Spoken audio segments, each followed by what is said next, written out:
Assalamualaikum teman-teman. Di sini kami akan menjelaskan tentang sumber-sumber, klasifikasi, hierarki ilmu, dan metode ilmu. Sebelumnya kami dari kelompok 8 yang beranggotakan Azizati Zahra, Farida Nurfatih, dan Habin Puspita Wardani.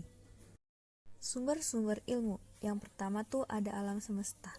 Alam semesta merupakan sumber pengetahuan yang paling awal, dan indera merupakan alat untuk mendapatkan pengetahuan. Ya, seperti hasil dari melihat, itu kan ditangkap oleh satu indera saja. Nah, itu tidak dapat dipandang sebagai pengetahuan yang utuh. Namun, pengetahuan indrawi menjadi pintu gerbang pertama menuju pengetahuan yang lebih utuh.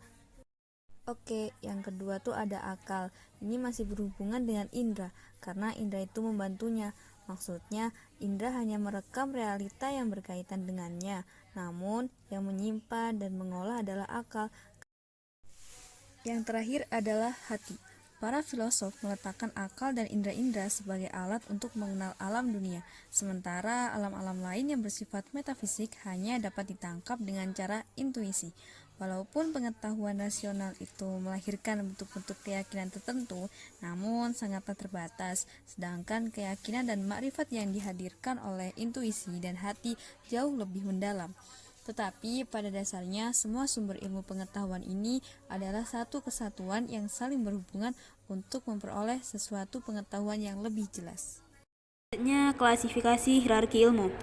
Klasifikasi adalah pengaturan yang sistematik untuk menguatkan definisi suatu cabang ilmu, menentukan batas-batasnya, dan menjelaskan saling hubungannya dengan cabang-cabang yang lain.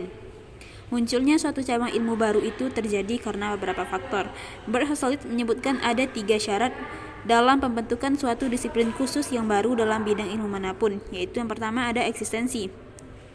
Yang kedua, ada pengumpulan sejumlah cukup data yang akan memungkinkan penggerapan generalisasi yang cukup luas lingkupnya untuk menunjukkan ciri-ciri umum problem yang sedang diselidiki.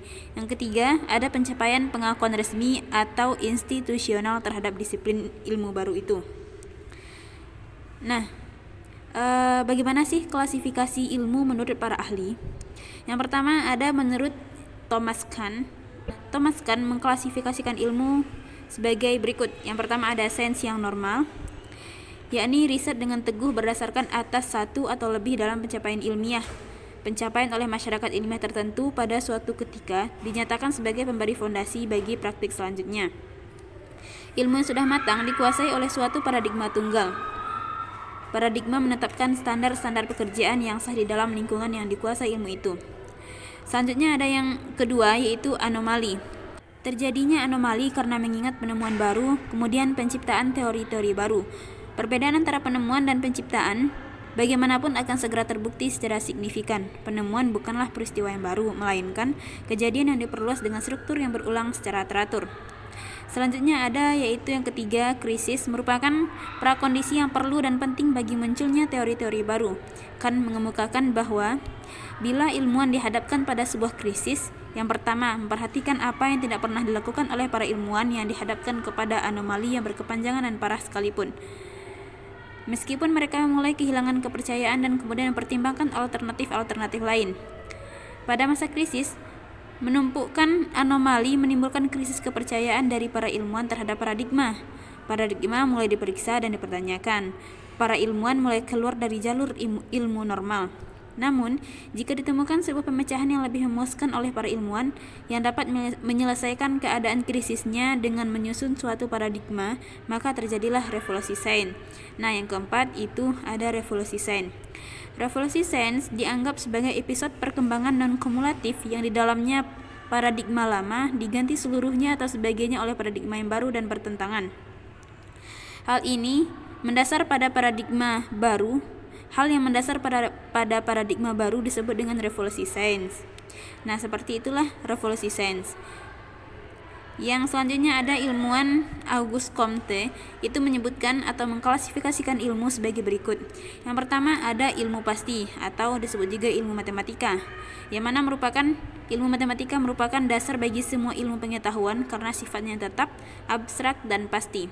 Yang kedua ada ilmu perbintangan atau astronomi, ilmu yang menerapkan bagaimana bentuk, ukuran, kedudukan, serta gerak benda seperti bintang, bumi, bulan, matahari, dan planet lain. Yang ketiga ada ilmu alam atau fisika.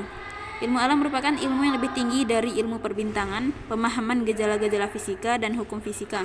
Maka akan dapat diramalkan dengan tepat semua gejala yang ditunjukkan oleh suatu benda yang berada pada suatu tatanan atau keadaan tertentu. Selanjutnya ada ilmu kimia atau chemistry. Gejala-gejala dalam ilmu kimia lebih kompleks daripada ilmu alam. Yang kelima ada ilmu hayat atau biologi. Biologi merupakan ilmu yang kompleks dan berhadapan dengan gejala kehidupan. Gejala dalam biologi mengalami perubahan yang cepat dan perkembangannya belum sampai pada tahap positif. Yang keenam, ada fisika sosial atau sosiologi.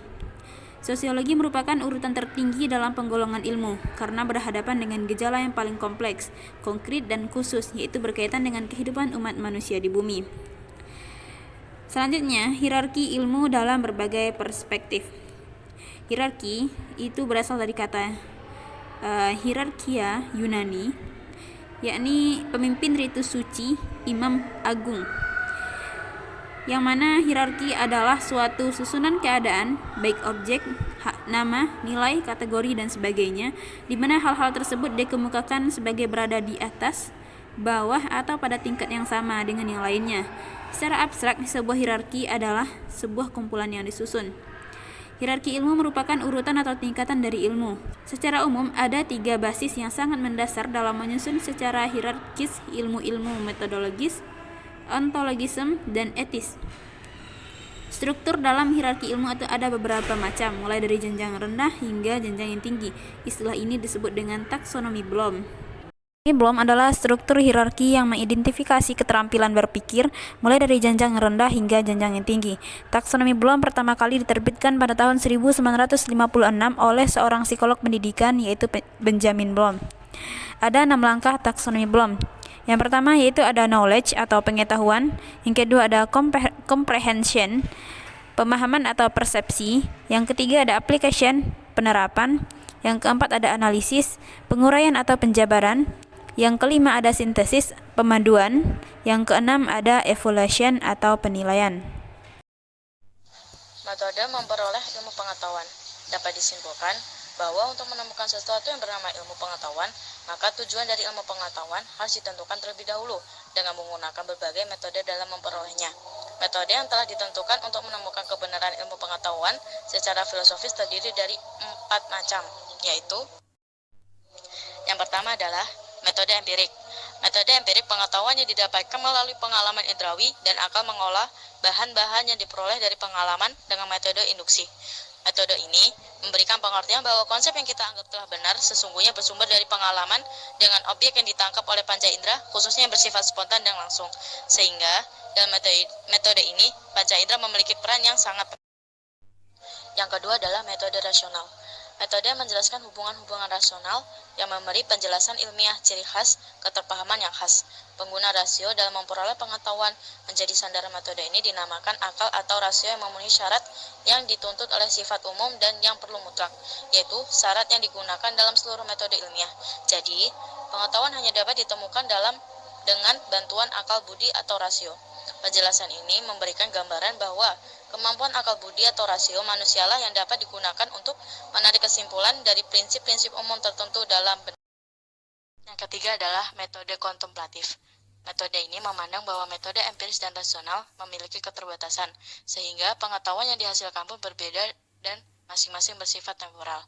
Maka untuk menajamkan hasil dari kedua metode tersebut dibutuhkan penajaman kemampuan akal yang disebut intuisi. Pengetahuan yang diperoleh lewat intuisi dapat diperoleh secara kontemplatif. Dari Hari Riza Rasi menerangkan bahwa intuisi atau fitrah bukan semata-mata kolom atau waduk yang menerima pengetahuan, akan tetapi pengetahuan ini murni muncul dari diri manusia itu sendiri dan bukan dari luar. Maka fitrahlah yang melihat pengetahuan itu dan kemudian lidahnya mengucapkan dan menjelaskan pengetahuan tersebut. Yang keempat adalah metode ilmiah. Metode ilmiah merupakan salah satu cara atau prosedur dalam menyebut ilmu, di mana ilmu merupakan pengetahuan yang diperoleh lewat metode ilmiah.